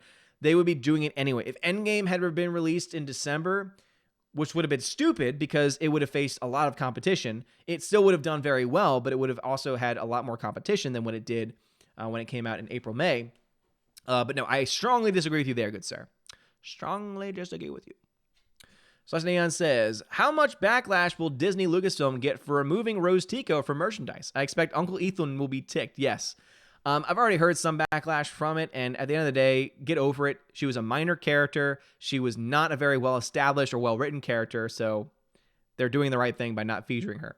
Mr. Peabody says, Midway will be fantastic. Mandy is in it. Oh, boy. Yeah, Mr. Peabody loves his Mandy. Yes, he does. Bruce says, I'm an old school war movie guy, and the original Midway and Tora Tora Tora are awesome, and I'm not 100% sold on the new Midway. I need to see another trailer first. I need to see any trailer before I have an opinion on it. Mirror Jeremy says, ha ha ha, yes, Balls of Fury. I just watched it today on HBO. It's a funny movie. Random Nerd of Doom says, the bear-sized pig sounds like Pokemon. It does. Rosetta Allen says, Gothic, traditional, Goth, modern. Those 2 letters are completely different cultures. Someday I got to school you on cultures. Well, I don't... When it comes to Goth and Gothic, I don't care much. Unless it is Gothic, as far as architecture is concerned, I don't really care much about the Gothic. And the point still stands that the live-action movies are still better. It's okay. It's okay to be wrong sometimes. Bruce says, sorry, I agree with the old series being the superior product. Bruce, you're wrong. You're wrong. Grandmaster Yoda says, how long do Rotten Tomatoes damage control the Batwoman feedback? Just 9%. Ouch. Would not surprise me if they take the audience score down soon. I'm surprised they haven't taken it down already. Because for movies, they have a system where you have to prove that you saw the movie to be counted in their official fan category, right? So I'm interested as to why they haven't deleted the audience score yet. I'm sure it's coming at some point. Rhaegar Targaryen says, Batman with a beard, it's time. Yes. Father Christopher Miller, thank you for the $2 super chat, Father. He says, bear-sized pig versus man-bear pig. Who would win? Oh, man-bear pig. Easily man-bear pig. Man-bear pig is out there. Excelsior! Man-bear pig is out there. Man-bear pig is real. What is no one? I'm super ethereal. It's such a great season having Man-Bear Pig introduced. Yes, Man-Bear Pig would win for sure. Rosetta Allen says, thank you, Bruce. It's okay. Odin is still the bomb and all father. He just doesn't understand historical Gothic culture. But that's okay. I understand what's better. I understand that movies, in this case, the 2 movies are better than the series was. If you're talking about portrayal of Gothic, okay. That's just like your opinion, man. But if we're talking about quality product, movies win every time in this case. CA Production says, Odin has time to grow out his beard more, but not to see the Joker in IMAX. I know, right? Haven't seen it in IMAX yet. I'm super serial. Random Nerd Dune says, why are there so few Joaquin Phoenix Joker action figures? Because it's not a giant budget film. I think we'll eventually get them. In fact, I would not be surprised if this is the type of film we get a lot more expensive, collectible, limited edition collectible items for Joaquin's Joker than not. But it really comes down to the fact that it's not this giant juggernaut film. The CJH says, I'm surprised the media isn't at least praising Joker's music since a female composed it. Either way, love the score. Oh, they will praise it once the Oscars come around. When the Oscars come around, they will go crazy gaga for it. They'll say, oh, the movie was terrible, but hey, that score was great because a woman wrote it. The score is good, by the way, for the record. Everything about the film, from a technical standpoint, is spectacular. But that's indeed what they're going to do, because that's just what the media does, man. That's what the media does. All right, chat jumped on me again. Let us see what we got going on in the chat. I am so far behind in the chat. It's jumped again, and I thought I'd be caught up now, but no. It's 8:17 in the chat, and it's 8:31 where I am, so I'm still about 15 minutes behind, and I have to start wrapping things up. So I'm going to have to do my own skipping of comments. So if you've been very active in the chat tonight, and if I skip your comment, I am very sorry, but I do need to catch up. Let me just catch up with my D-Live fam since they're a lot more limited over there. Captain Gentry says, I saw both, and I have to agree the movies are better, but I can see why people are loyal to the Addams Family TV show. Again, I think the Addams Family TV show is good. I think it's good, and it laid the foundation down, right? From the original cartoon, like the paper cartoon, right? But yeah, I agree with you there, Will Gentry. And the CJH, thank you for the ice cream donation. Captain Gentry, also, it reminds me of people who prefer the original Star Trek because it was more of a sci-fi philosophy show than just a sci-fi adventure. I think there's a lot to be said there. Entertainment Hacker, thank you for the super chat, man. I appreciate you. Super chat with no message. Let's see. Agosa Olisa says, what are some of your favorite films that Spielberg directed? Hook is probably my favorite. And I know that's an odd choice, but Hook is also a fantastic film. All right, skipping some comments. Lou, tickets range where I am from $16.50 to $23. 3D gold seats cost $35 Australian dollars. That's insane. I'm sorry to hear that, Lou. I'm sorry y'all don't have a morning film option.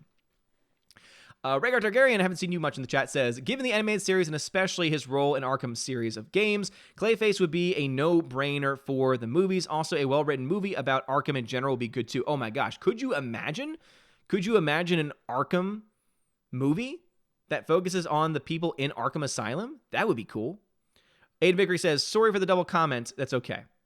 That is okay. All right, skipping a few people that have had a lot of comments read tonight. Mark Lazur says, did you see the Brokeback video of Gary and Jeremy at New York Comic Con? I've not seen it yet, but that sounds amazing. Lorenzo Who says, ever see the censored version of Snakes on a Plane? Monkey fighting snakes on this Monday to Friday plane. I haven't, but you know what's great about it? I heard this recently, that Samuel L. Jackson actually recorded and actually, I think he made up himself the censored lines. So not only did he record the censored lines himself, sometimes they try and have another actor do it and try and emulate the person's voice, or they just do it digitally instead. But he actually, from what I heard, he actually wrote the lines to replace them with and said them himself, which is amazing. Larry says, I buy Alita disc every month to get a sequel. Awesome, Larry. That's great, dude. That's how you're gonna do it. That's how it's gonna happen. All right. A lot of Soul Assassin says, who would play Clayface? I don't know, man. I honestly don't know. I think there's a lot of people that could play it. Orange Eye Reviews, he's only had a couple comments tonight, says 60 FPS is very odd. My mind cannot see the image in the way that it's comfortable. Yeah, same here. Once you're used to it, it looks okay. But again, I'm right there with you, though. I think that there's something just off with 60 FPS. It works on YouTube videos, but when you're watching a movie should be cinematic. Having that 24 FPS is standard for movies for a reason, because it looks like a movie. It looks different. It's something that our minds can actually process. And I'm right there with you, dude. I just don't understand why they're getting so obsessed with the 60 FPS. Seahawk Scott, thank you for the $5 super chat, says, Clayface is too sentimental. Did you mean to put sentimental, or did you on purpose put sentimental? I can't quite tell. I kind of hope you meant sediment. Zach Craig says, the Muggle in Fantastic Beast was in Balls of Fury. Yes, he was. Yes, he was. Let's see. Tina, thanks for letting them know how it works. All right, I'm slowly catching up. Slowly but surely. Slowly but surely.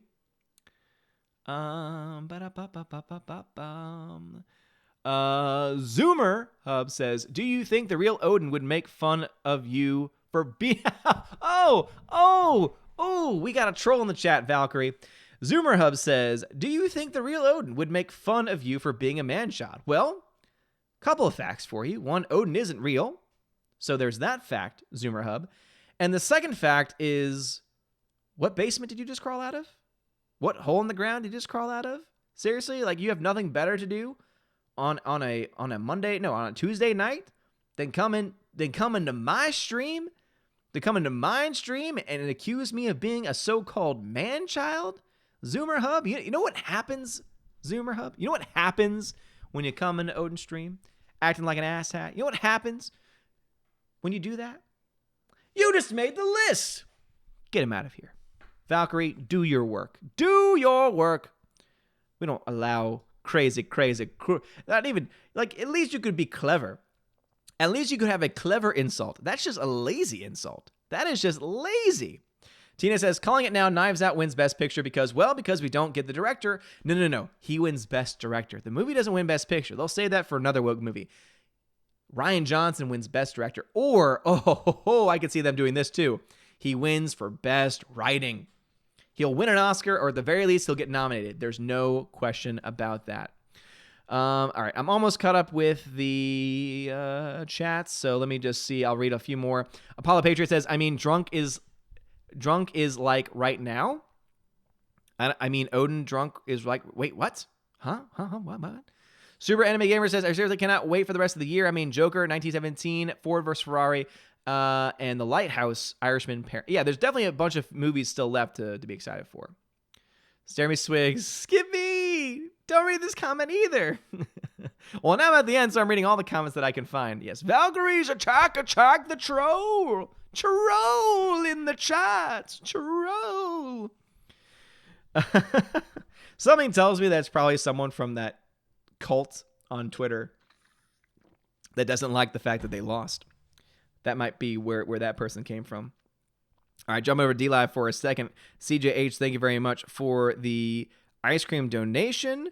CJH says, I hope Sony jumps on the R-rated villain movies. I would be down for that. And Frank the Bunny says, Man Bear Pigs, not Man-Child. I think the guy's from China. He hates South Park. Bruce is watching Alita after the chat, and Alex McCarthy says the Y2J of YouTube. You damn right, Alex McCarthy. You damn right, son. All right, let me go ahead and give a huge shout out to some people real quick. So I've updated my Patreon list. Hopefully it is accurate. I try looking it over multiple times, but obviously sometimes I make mistakes. But this should be updated with the people that are new this month and the people that are no longer a part of this either, I think have been taken off. But anyway, let me give a huge shout out to my patrons for the month of October. Animation commentator, Baptist 702, Brian P., Dion, Edward Coleman, Elizabeth M., Enrique Evangelista, Entertainment Hacker, Father Christopher Miller. Thank you, Father. New patron this month. Thank you very much, Father. Frank, the Tank, and the Shaw and Wiener Dog Clan, Harold Francis, the Hunkin' Chunkin' Funkin' Monkey, Inflamed Wood, It's Trap Productions, Jason Clark, Jeffrey Toon, JJ, Jonathan Jarenbeck, Mad, Mitch Dunaway, Mr. Peabody and his evil twin, Orange Hat Reviews, Outpost Dyer, Patrick Layden, Perpetual Punster, Rosetta Allen, Sir Lancelato, Theodora Benden, The DJD Show, Those Two Ball Guys, US Dutch Kitty, and What an ABC. You guys are all amazing and beautiful people. And also a huge shout out to my Subscribe Star subscribers as well. Drunken Welfare Man, Mr. Roy, Simply Box, History Girl, Tina B, G2 Cool 99, Dark Star 57, Laura Story, Alice McCarthy, US 888-209 Fast, Fan Addicts of Film, Dean Heiss, Harold Francis, J-Rod, The Beer Guru. Let us see here. Nevanon G. Adams and ZK Man. Thank you so much for being amazing and beautiful people. It looks like we may have lost a couple people, unfortunately. We did. Oh no. My favorite name on the list is now gone, and there's no reason as to why the person left. So very, very sorry to hear that. Man. Rolando Scarfullery is no longer a part of it. I'm very, very saddened by that. He had one of the greatest names in the business. But anyway, everyone watching tonight on DLive and on YouTube, you guys are amazing. DLive peeps, you stick around. You know how it goes. You know that I'm going to be able to fill in that chest a little bit. Let y'all win some of that Lino. The CJH, thank you for dropping those 4 ice cream donations. I appreciate that, man. And Captain K-Man, thank you for the 2 lemons as well. Super Anime Gamer says, good night, peeps.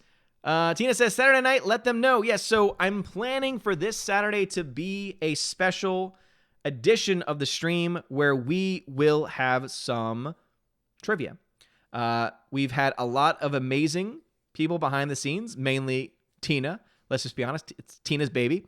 She is the queen of trivia, so she's been formulating some trivia questions. And we've only done trivia a couple times on the channel, and I don't know exactly how it's going to play out, but I'm sure we're going to do some rounds that might be for prizes. I can't probably do every round for prizes, but it's always harder to do because there is a delay. So that's why it only ever goes to people that are the first to respond to a question with the correct answer that will win. But we'll work it out. We'll figure it out behind the scenes. I'll talk to my Valks throughout the week, and we'll try and get stuff figured out for that. Larry says, you need to fill that wall behind you. Well, the reason why I have 3 posters, one of them right here from Display, of Casablanca, one of my all-time favorite movies, is because we're probably going to be moving in the next 5 or 6 months because we have a lease on this house. So I don't want to get too homey here without because that means I'd have to take it down. So if there's stuff I don't have to put up, I don't want to put it up, but we'll see what happens. But anyway, so Saturday, we'll probably have a trivia night stream, and we'll probably do some prizes giveaway. I have a bunch of digital codes to give away. There's still a couple that I'm staring at right now. I still have a John Wick 3 digital code to give away. I've got Godzilla King of the Monsters for anyone that actually liked that movie. I have that code to give away. Also, I also have a crap ton of digital codes to give away. One person who's given me a crap ton is Jace. Jace has given me another 3 or 4 codes to give away too for another Godzilla King of the Monsters, the Alien 40th anniversary edition, and also Avengers Endgame, which Lord knows I have no need for. So if there's any fans of Avengers Endgame, that will also be a digital code given away. And we'll probably do a couple other giveaways too, because I know JJ has given to the channel recently for us to be able to do giveaways in the future. But yeah. So thank you, Jace, for sending those codes. And for everyone, because I know there's other people that have sent codes in the past too. So that's probably what we'll end up doing on Saturday, is doing some trivia where if you win, 3 or something like that, if you get 3 right, the first person to 2 or 3 wins a prize, and then we start over with points, and I don't know, something to that effect. We'll figure it out, right? We will figure it out, and it'll be great. Alex McCarthy says, I'll win trivia. This is not a prediction. It's a spoiler. As Paul Heyman was, I got you. I got you very, very much so. I just see a couple of things in the chat. So Rubies says, if you plan on buying a house, wait for it to crash again. Yeah, I mean, we live in luckily a good area that's growing a lot. So yeah, we should be okay in either way. but we have a lease because we have a home that needs to sell back home that's also being leased right now. So it's going to have to work out the way that it is. So unfortunately, we don't have too much control over that. And I don't want to even think about moving to another temporary home waiting for things to get better. And someone did ask about what the Alita victory is. And so the Alita victory was a victory for freedom of speech. There's a group of fanatical Alita supporters on Twitter that have been trying to gatekeep a certain hashtag. One of the persons that I was getting into it with on Twitter mentioned saying, oh, well, we should do a poll. And I said, well, no, because you're just not going to listen to it. And then they acted as if that meant I was afraid. And I said, well, no, I'm not, because I know that common sense is going to win the day. The poll was up for 3 or 4 days. Over 500 people voted, and people overwhelmingly voted that people should be able to use a hashtag on Twitter, a freaking Twitter hashtag, however the hell they want, which should be pretty commonsensical. But for some people in this crazed lunatic community on Twitter, they just couldn't get it in their heads that this is the case. So that's the victory. It's a victory for freedom of speech. Go ahead and support Alita however the hell you want to support Alita, because Alita is a great film that everyone should see, that everyone should support. I know that someone in that Twitter spat who ended up blocking me at the end of the day sent me some Blu-rays to give away. So once those get in, those might even be up for giveaway on the trivia stream on Saturday as well. And I should be able to pick those up. I think they should be in. If they're still coming in or not, we'll find out. But anyway, freedom of speech is always a good thing. Supporting films how you want to support them is always important. Don't let other people gatekeep. Don't let other people tell you how to support a movie. You support a film the way that you want to support it. As long as you're not hurting another person, as long as you're not doing damage to yourself or others, you should be able to do essentially whatever it is that you want to do, legally speaking, of course. But anyway, that's my rant on it. That's what I meant about that. Anyway, you guys are freaking awesome. I love you guys so much. Alita wins if we support Alita the way that we want. Don't let people control you. And yeah, huge shout out to the Valks in the chat tonight for being freaking awesome and amazing people. Stay tuned for Saturday's stream. Again, trivia and also giveaways, a bunch of digital codes, some Blu-rays maybe. We'll see what I have, whatever I have available to give away. I'll be trying to give away as well. For everyone that donated tonight, thank you so much. A lot of people donated tonight. You guys are freaking awesome. Everyone on DLive as well. Stick around. You know what's up on DLive. Anyway, you guys freaking rock. I love you guys so much. Have a wonderful day. And as always, God bless.